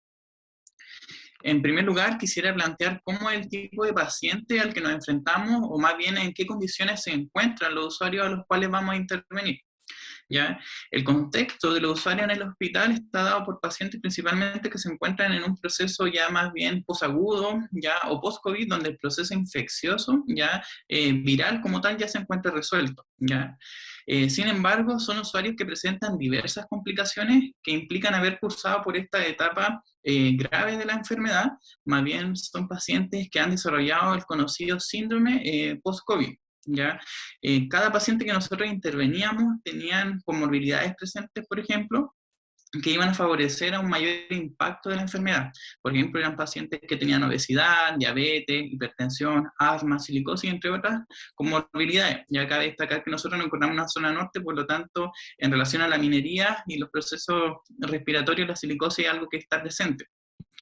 También estos pacientes que nosotros interveníamos cursaron con ventilación mecánica prolongada, con un winning dificultoso ya más bien prolongado, además de presentar también lo que eran complicaciones propias de la ventilación mecánica, donde estos pacientes presentaban deficiencias neuromusculares, como mencionaba recién la profesora, que presentaban polineuropatía. Era muy frecuente verlo en los pacientes, deficiencias también físicas, como la debilidad adquirida en UCI y un desacondicionamiento físico en grandes rasgos.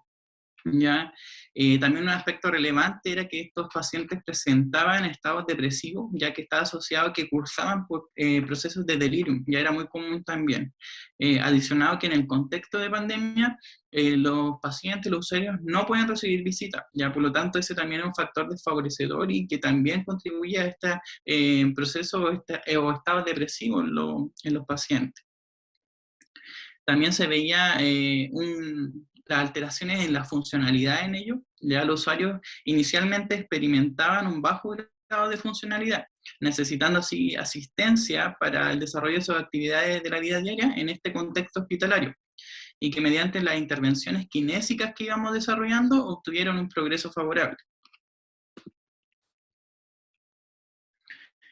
Aquí se encuentran algunas orientaciones técnicas que hablan acerca de la prevención del síndrome de post-COVID, que es importante igual que si lo pueden revisar, orienta mucho a nuestra intervención tanto para la evaluación como para las sesiones día a día con nuestros pacientes.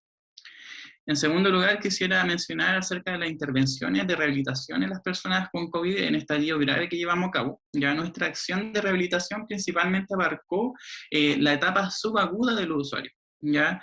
Donde nuestro objetivo principalmente fue como optimizar la funcionalidad ya tanto motora como cardiorrespiratoria de los usuarios para favorecer lo que era la alta hospitalaria y ya sea la reinserción en el ámbito familiar, social e incluso laboral.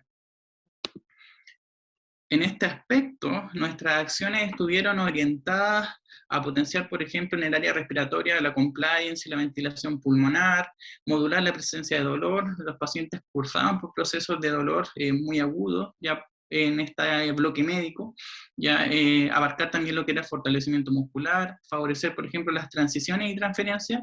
Muchos de estos pacientes lo único que podían lograr era la posición de cúbito supino, ya era su posición más alta, por lo tanto había que partir desde ahí la rehabilitación. Ya más adelante, cuando íbamos avanzando, por ejemplo, favorecíamos la marcha, también preveníamos las complicaciones dentro de este proceso, y un factor muy relevante, la educación, ya educar a los pacientes a que tomara conocimiento de su patología y el proceso que implicaba ya recuperar su funcionalidad, que iba a ser un proceso lento y prolongado en estos pacientes, y sobre todo acerca de sus factores de riesgo, ya hacerlos conscientes del manejo adecuado de cada uno de esos factores de riesgo. En relación a las intervenciones que desarrollaban, también es importante implementar medidas de resultado, ¿ya? Aplicar todo lo que abarca en relación a instrumentos para monitorizar al paciente. Ya esto era un aspecto relevante que tomamos cada sesión, ya que era utilizar instrumentos básicos de monitorización, ya netamente los signos vitales, cuantificar el dolor y la disnea, por ejemplo, en que en estos pacientes presentaban disnea severa, por lo tanto, cada movimiento que realizábamos con los pacientes había que cuantificarlo de alguna manera para ir llevando el tratamiento a cabo. Ya hay ciertas orientaciones técnicas, por ejemplo, que no indican algunos instrumentos de evaluación. Por ejemplo, en algunos pacientes aplicamos test de hipotensión ortostática, en el caso de evaluar la funcionalidad, los índices de Bartel, ya que teníamos que adaptarlo al contexto hospitalario, ya algunos cuestionarios en relación con, por ejemplo, la fatiga, etc. Ya hay una serie de herramientas, de instrumentos que podemos utilizar para evaluar el estado del paciente y su progreso, pero la realidad es otra, ¿ya? Muchas veces hay cuestionarios que indican paso a paso cómo aplicar un test, por ejemplo. Sin embargo, el paciente no puede o no está en condiciones para cuantificar ese propio cuestionario. Por lo tanto, es ahí donde nosotros tenemos que adaptar esos instrumentos. Ya durante nuestro paso por internado nos vimos en esa situación donde teníamos que idear la forma de cuantificar el progreso que queríamos con los usuarios. Ya, por ejemplo, inicialmente el tiempo que podían estar sentados. En sedente borde cama, por ejemplo, habían días que estábamos con los pacientes que solamente podrían tolerar 5 minutos, ¿ya? Pero al otro día me podía tolerar 9 minutos y así íbamos progresando con el paciente y lo cuantificábamos de esa forma. Por ejemplo, cada vez que podíamos lograr el bípedo, cuánto tiempo pasaba en el bípedo, después la marcha en el lugar, etc. Íbamos cuantificando de algún modo su progreso. Ya aquí están a hacer algunas orientaciones, ya algunos documentos que nos orientan a nuestras intervenciones que podemos desarrollar, que es importante poder revisar. En relación a los logros de las personas COVID, ya en estadio grave que nosotros podíamos lograr, ya en aspectos generales nuestro objetivo era que el usuario progresara ya desde la cama, desde el decúbito supino, ¿cierto?, hacia el sedente borde cama, luego de eso el bípedo y posteriormente ya sea la marcha independiente o asistida. Ese era nuestro objetivo a grandes rasgos. Pero dentro de nuestro paso por la unidad de medicina en el Hospital Regional de Copiapó, cada usuario podría experimentar dos escenarios, ¿ya? En el mejor de los casos, ya las personas alcanzaban un mayor nivel de funcionalidad, donde lograban una marcha asistida por ayudas técnicas por lo general, y ahí es donde recibían el alta médica. Sin embargo, habían usuarios que experimentaban otro escenario, ¿ya? Donde alcanzaban un cierto nivel de funcionalidad menor, ¿ya? Generalmente lograban el sedente borde cama, ya con la alimentación autónoma, y eso eran como criterios para definir un alta, pero con hospitalización domiciliaria, ¿ya? Entonces ahí que como interno e interna nos gustaría llevar a cabo todo un plan de tratamiento, ya orientado a obtener un mayor grado de funcionalidad en relación a las actividades de la vida diaria de los pacientes y que cada usuario logre caminar al recibir el alta, ¿ya? Pero sin embargo nos enfrentamos a la realidad en un contexto de pandemia donde, por ejemplo, las camas son escasas y no podemos llegar a cumplir nuestro objetivo en su totalidad, como era en el caso de algunos pacientes.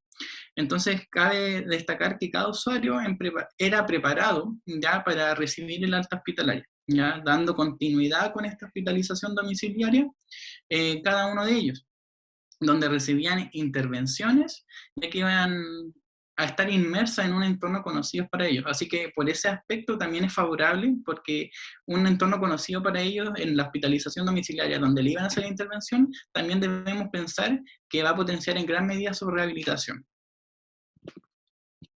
Y finalmente, hablar acerca de nuestra experiencia en general, ¿ya?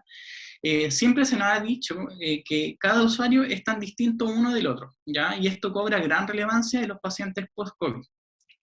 La variabilidad, ya sea tanto en la condición física del usuario y del estado emocional, hacen que el progreso en la rehabilitación de ellos sea tan distinto uno de otro. ¿Ya? En ocasiones podemos llegar incluso a experimentar un cierto grado de frustración, donde nos planteamos todo un plan de tratamiento, una serie de objetivos, pero el usuario no se encuentra en condiciones ese día o no puede trabajar lo que nosotros deseamos, ¿ya? Y ahí es donde cada uno de nosotros nos tuvimos que replantear nuestro enfoque y llegar a lo que es un consenso con los usuarios acerca de cuáles eran sus objetivos y cuáles eran mis objetivos, ¿ya? Para experimentar así resultados satisfactorios, que fue lo que nos pasó, ¿ya? En este contexto, más de algún interno o interna le debe causar un cierto grado de temor el contexto actual, la exposición que podríamos llegar a tener, ya sea en la calle o desarrollando nuestro papel como futuros profesionales, pero sin embargo creo que es sumamente relevante y favorable para nosotros tener la posibilidad de formar parte de todos aquellos funcionarios del área de la salud que están combatiendo en cierta medida el impacto del COVID ya hace 2 años. Aquí se ve una foto de precisamente el día del kinesiólogo, de algunos internos que estábamos pasando por el hospital en ese momento, y básicamente esa ha sido nuestra experiencia, ya netamente favorable. Muchas gracias. Muchas gracias, Felipe, por tu presentación. Muchas gracias, Karina, también por haber aceptado nuestra invitación y haber venido a conversar con nosotros hoy día. Nos queda todavía algunos minutitos. Si alguien quiere hacer alguna pregunta, la puede estar en el chat. Y de ya quería preguntarle a cualquiera de los dos respecto a la aplicación de la telerehabilitación, específicamente en lo que a nosotros nos compete, que es la kinesiología. Quería consultarle si, en cuanto a la telerehabilitación, ¿ha sido aplicado solo de manera sincrónica o se han aplicado algunos tipos de protocolos de intervención de manera asincrónica? En el caso de nosotros, lo que tuvimos el año pasado, estamos hablando del contexto del año pasado, a finales de año, por lo tanto, hay que probar, como dice Felipe, todos los pacientes son distintos, entonces tenemos que evaluar al usuario cuáles son las competencias que tiene, cuáles son si tiene cuidadores o no tiene cuidadores, si tiene riesgo de caída o no hay riesgo de caída.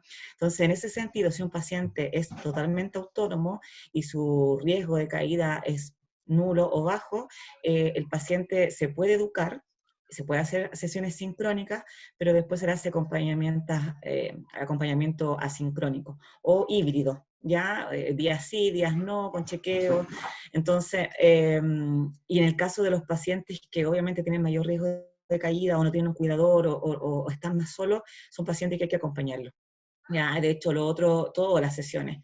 Los pacientes siempre se olvidan de cómo hacer el ejercicio, entonces hay pacientes que hay que acompañar de principio a fin. Hay otros que se puede hacer híbrido y hay otros que ya se puede ir soltando en el camino, y en una primera etapa, una vez que está aprendida la rutina, ¿no es cierto?, se puede ir soltando y dejar solo. Y también lo mismo, hacer grupal, en el caso de que sean caracterizar a los usuarios y juntarlos los que son más parecidos, ¿no es cierto?, y eso nos ha traído optimización del recurso en realidad. No sé si, Felipe, con eso te quieres referir o eso sería. No, más que nada hablar acerca el lado que nosotros nos ha tocado ver netamente en el bloque médico del hospital, y claramente, como dice la profe, cuesta de repente que los pacientes retengan todo el ejercicio o todo el plan de tratamiento que llevamos, ¿ya? También se ha dado mucho que, por ejemplo, trabajamos con una guía, ¿ya?, donde se la dejamos a ellos con los ejercicios que realizamos. Por ejemplo, también eso ha sido favorable en el ámbito hospitalario para que ellos refuercen esos ejercicios, aparte de la hospitalización domiciliaria que ellos van a recibir, ¿ya? Porque cada paciente tiene logros distintos, como mencionaba. Claro. Bueno, agradecerles mucho su presentación, decirles que hay algunos kinesiólogos aquí o futuros colegas que están muy interesados en poder realizar algunas prácticas con ustedes en el norte. Así que estamos abriendo caminos. Bueno, agradecerles mucho su tiempo, agradecerles su presentación, todo el trabajo que han hecho.